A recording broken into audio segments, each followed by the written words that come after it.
హుంసా గ్రామంలో ఎన్నికల సందడి. అభివృద్ధికి కట్టుబడి ఉన్నానని సర్పంచ్ అభ్యర్థి సాయినాథ్. సాలూరు మండలం హుంసా గ్రామంలో జరుగుతున్న గ్రామ పంచాయతీ ఎన్నికల ప్రచారం ఉత్సాహంగా కొనసాగుతుంది. సర్పంచ్ పదవికి పోటీ చేస్తున్న యువ అభ్యర్థి సాయినాథ్ ఇంటింటికి తిరిగి మద్దతు పొందుతున్నారు. గ్రామ పెద్దలు, చిన్నలు అందిస్తున్న ప్రోత్సాహం తనకు ప్రధాన బలమని ఆయన పేర్కొన్నారు. గెలుపుపై ధీమా వ్యక్తం చేసిన సాయినాథ్ ఎన్నికల్లో విజయం సాధిస్తే తాగునీటి సమస్యల పరిష్కారం, రోడ్ల అభివృద్ధి, పంచాయతీ భవనాల సదృఢీకరణ, విద్యా, ఆరోగ్య రంగాల పురోగతిపై ప్రత్యేక దృష్టి పెట్టి పనిచేస్తానని హామీ ఇచ్చారు.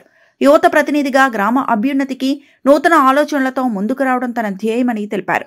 ప్రచారం సందర్భంగా లభిస్తున్న ప్రజాదరణ తన విజయాన్ని మరింత సులభం చేస్తుందని ఆయన విశ్వాసం వ్యక్తం చేస్తున్నారు. ప్రజల నమ్మకాన్ని నిలబెట్టుకుంటూ సర్పంచ్గా గ్రామ అభివృద్ధికి అంకిత భావంతో సేవలందిస్తానని సాయినాథ్ స్పష్టం చేశారు.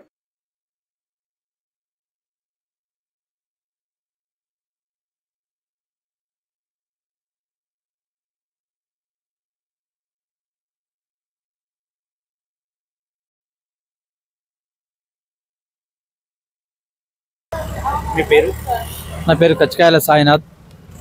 నేను హుంసా గ్రామ సర్పంచ్ ఎలక్షన్లో సర్పంచ్ అభ్యర్థిగా పోటీ చేస్తున్నాను. కావున గ్రామాల్లో ఉన్న ప్రతి ఒక్క ఓటరు, వాళ్ళ కుటుంబాలు ప్రతి ఒక్కరు నాకు ఆశీర్వాదించి భారీ మెజార్టీతో గెలిపించాలని చెప్పేసి ఈ మీడియా ద్వారా కోరుతున్నాను. గ్రామాభివృద్ధి కోసం ఏమేమి చేయాలి? గ్రామాభివృద్ధి కోసం డ్రైనేజీలు అనేది ఇప్పటివరకు జరిగిన ఏ సర్పంచ్ గారు కూడా డ్రైనేజీలు పూర్తిగా కంప్లీట్ చేయలేదు. అలాగే వాటర్ సమస్య, అన్నింటిలో పెద్దగా అయినా వాటర్ సమస్య. మా ఊర్లో మంజీరా ఉన్న లెక్కనే పక్కన ఉంది, కానీ ఊర్లో మాత్రం తాగేలాగా వాటర్ లేవు, ఉప్పు నీళ్ళు ఉన్నాయి ఊరు మొత్తము. అలాగే ఊరుకు తాగడానికి తాగగలిగే అలాంటి మంజీరా వాటర్ని ఊర్లోకి తెచ్చి ప్రతి ఇంటికి మంజీరా వాటర్ అందిస్తామని చెప్పేసి వాటర్ సమస్య. అలాగే వైకుంఠ ధామాలు, ఇప్పుడు ఏదో ఒక వర్షం పడితే వైకుంఠ ధామాలలో వాటర్ వస్తున్నాయి. అలాగే అక్కడ వైకుంఠ ధామం ఏ ఒక్క చిన్న రకంగా కూడా అభివృద్ధి లేదు. సెంట్రల్ గవర్నమెంట్ నుంచి ఎన్ని ఫండ్స్ వస్తున్నాయి, అయితే కూడా ఏ అభివృద్ధి లేదు. వైకుంఠ ధామం ఒక లక్ష్యంగా తీసుకొని అభివృద్ధి చేస్తామని చెప్తున్నాం.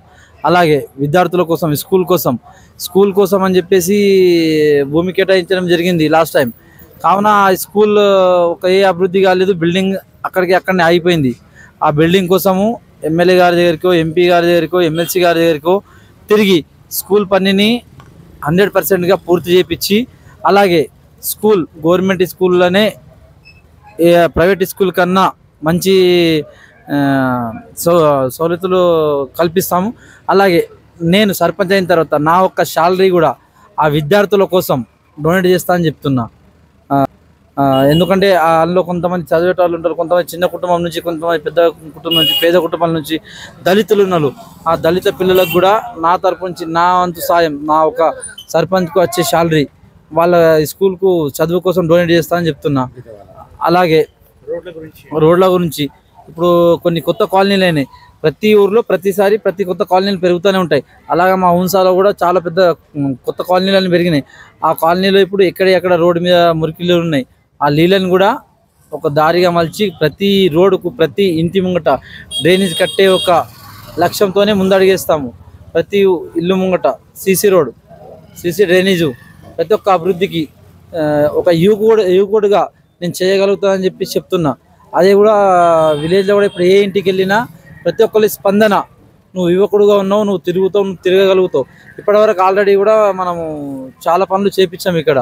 ఆల్రెడీ ఇప్పుడు లాస్ట్ టైం మా ఊరు ఏమంటే వరద గ్రామం కింద వస్తుంది. వరద గ్రామం వచ్చినప్పుడు ఎంఆర్ఓ గారు, ఎస్ఐ గారు వాళ్ళందరూ వచ్చినప్పుడు కూడా వరద గ్రామంలో కూడా మేము వరదలో కూడా చాలా మందికి చాలా నా వంతు సాయం అయితే చేశాను. ఇక ముందు కూడా నా గ్రామంకు ఏ ఇబ్బంది వచ్చినా, ఏ కష్టం వచ్చినా అది నా కష్టంగా నేను అడుగు ముందేస్తానని చెప్తున్నాను. మహిళా సంఘాలకు ఈరోజు డాక్టర్ గ్రూపులు, మహిళా సంఘాలు, అలాగే మా ఊర్లో మహిళలకు అన్నిట్లో ముఖ్యమైన సమస్య అంటే ఒకటి ఉన్నది. హుంసాలో బస్ స్టాండ్ లేదు. మహిళలు ఒక బస్ ఎక్కడానికి వెయిట్ చేయాలంటే ఒక కూర్చొని స్థలం లేదు. బస్ స్టాండ్లో కూర్చోడానికి వాళ్ళు ఒక బస్ స్టాండ్గా ఏర్పాటు చేయడానికి ముఖ్య లక్ష్యం. మహిళలకు కూర్చొని బస్ ఎక్కడానికి ఆ సౌలతులు, మహిళా భవనము, అలాగే విద్యార్థులకు స్టడీ పాయింట్, పెద్దవాళ్ళకు కూర్చోడానికి ఒక స్థలం అయితే ఏర్పాటు చేస్తామని చెప్పి చెప్తున్నాం. రైతులకు మీరు ఏం చేయాలి? రైతులకు కావాల్సిన ప్రతి ఒక్క సౌకర్యం, రైతులకు ఇప్పుడు ఎరువులు కానీ ఏ విషయంలో అయినా ఇప్పుడు ఇక్కడ ఉన్న సొసైటీ ఎప్పుడన్నా తక్కువ చేస్తుంది. దానికోసం రైతుల కోసం ప్రతి ఒక్క క్షణం నేను కూడా ఒక రైతు బిడ్డగా ప్రతి ఒక్క క్షణం ఉంటా అని చెప్తున్నాను. రైతులకు ముఖ్యమైన 99% మా ఊర్లో రైతులే ఉన్నారు. ఆ రైతులకు అండదండగా ఉంటా. నా ఉంసా సర్పంచ్ అని ఒక ఉంసనిలో మార్పు తెద్దామని చెప్పేసి మనం అడిగేసాము. ఆ మార్పుగా ఖచ్చితంగా రైతుల వైపున, విద్యార్థుల వైపున, యువకుల వైపున, మహిళల వైపున గట్టిగా నిలబడతానని చెప్తున్నాను. అయితే ఇటీవల గత ప్రభుత్వంలో ఏర్పాటు చేసిన దాంట్లో డబుల్ బెడ్రూమ్లు కానీ ఇటీవల ప్రభుత్వంలో ఏర్పాటు చేసిన ఇందిరమ్మ ఇండ్ల గురించి మీ ఒపీనియన్, ఎవరికి అది ఇచ్చే ప్రయత్నాలు చేస్తారా, మరి ఏం చేస్తారు? దాని మీద మీరే స్టాండ్ బై ఏముంది?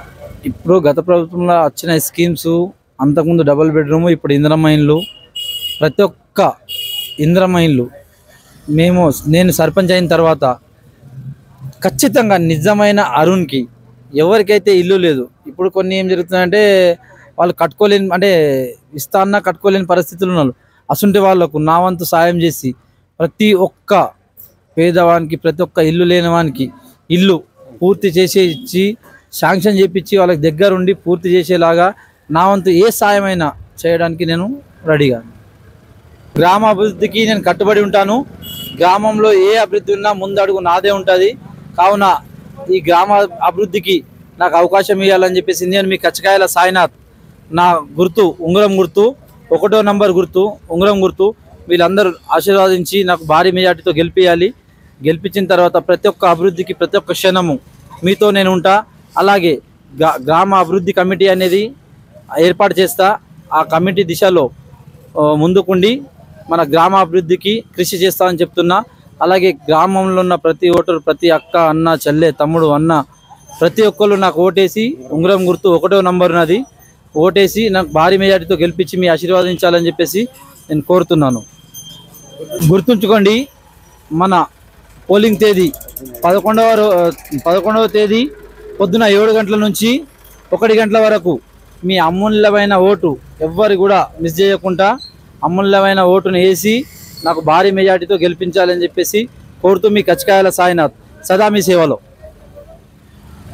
మరిన్ని అప్డేట్స్ కోసం మా ఛానల్ని సబ్స్క్రైబ్ చేయండి.